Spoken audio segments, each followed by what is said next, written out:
Napakalinaw ng tubig. Kitang kita yung mga tilapia sa ilalim. Mababaw ng tubig kasi ayaw kumagat sa paing bulati. Ayun, dami. Kawan sila.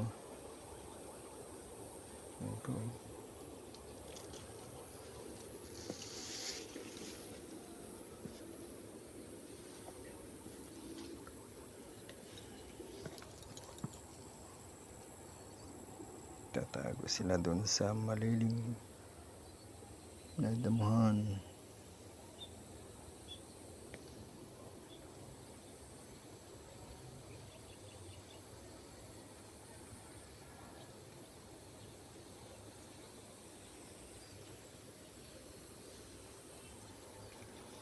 Bulabog sila,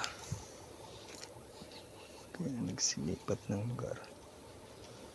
Babaw ng tubig.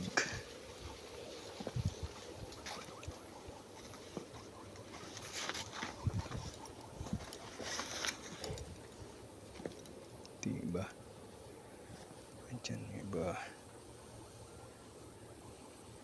Yun ang laki, oh. Yun ang laki. Nagkulay pink na yung buntot niya. Laki.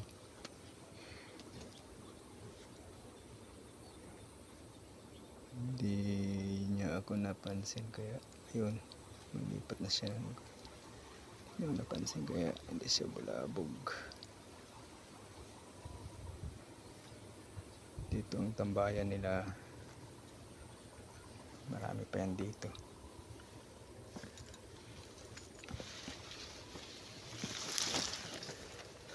Pakitid ang irrigation dahil nagla-landslide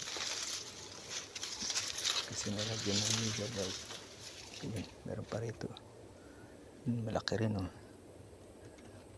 Kukublay sa damo. Yun, tago siya, nahiya. Kanang mahiya pagkita ka. Ayaw mo maging artista, ha? Napakababaw ng tubig, kaya kitang kita sila. Ayun, nag-aaway. Ulo, nagigirian yung dalawa, oh. Naghahamunan. Agawa ng teritoryo.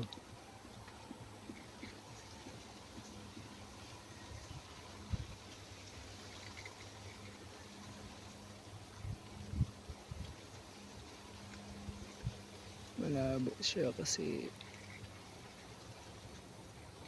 taklob sa sinag ng araw. Yun, kitang kita yung dalawa. Gahamunan kanina, eh. Nagigirian. Ang lalaki na. Meron pa dun sa ilalim ng puno. Yun.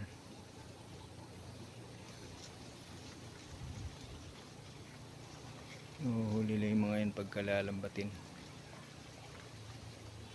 Kasi hindi mo malaman kung ano yung gusto nilang kain na pwedeng ipain. Iilap sila. Sobrang lino ng tubig.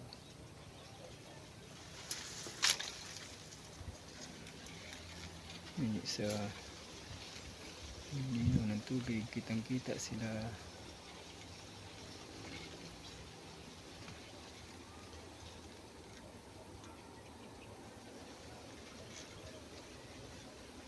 Sarap panain. May pamana lang. Tiksay tawagin. Ay, hanggang tanaw. One na lang tayo. Hanggang tingin na lang tayo. Nagsubok akong magpain ng kangkong at saka bulati. Ngunit ayaw lang. ayaw nilang pansinin.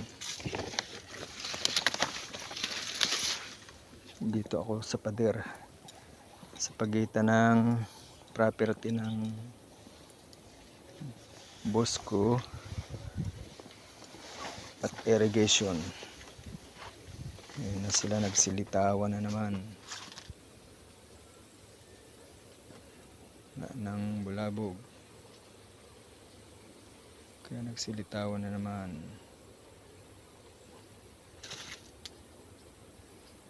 Kapal ang tilapia rito, tuusin.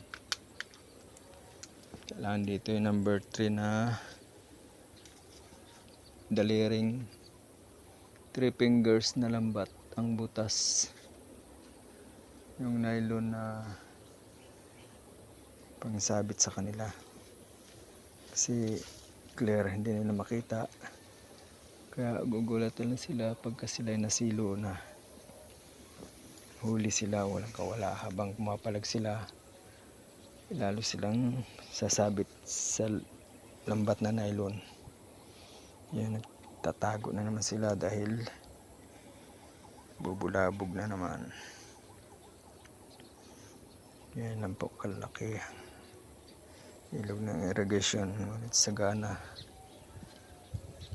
sila sa malalaking igat, mga dalag, hito at lalong lalo na yung tilapia. Kapal po ang tilapia rito. Minsan nahuhuli mga taga rito, mga ilan-ilan sa pain nilang bulati. Subalit hindi nung karami ang huli nila, halos kulang-kulang 1 kilo lang. Yan nga po yung pinain kong bulati at saka kangkong, hindi man lang pinansin. Hindi natin malaman pa kung ano ang gusto nilang pagkain. Gusto nila ng fried chicken, lechon kaya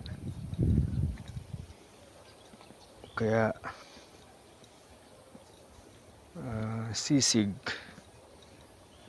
medyo may lasa-lasa. Sisilan yung mga tilapia rito, pero nakikita ko sila nanginginain sila ng lumot sa mga batuhan. Sinasaid nila ang lumot na nakadikit sa kababad na bato at saka mga damo, mga sanga ng damo, mga puno ng damo. Yan, hanggang doon yung irrigation na yan. Dati na mamansing ako dyan, kaya lang mga nahuli ko ay luwalo.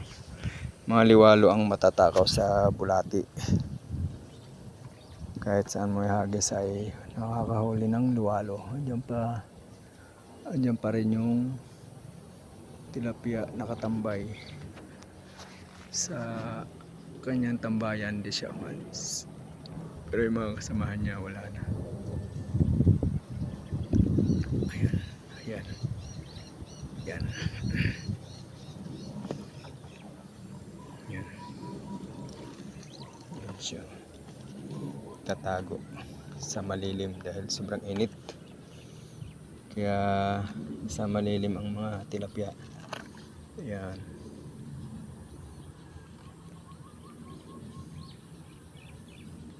Yan, nagkukulay blue ang tubig dahil sobrang init. Hindi na maaninag ang isda.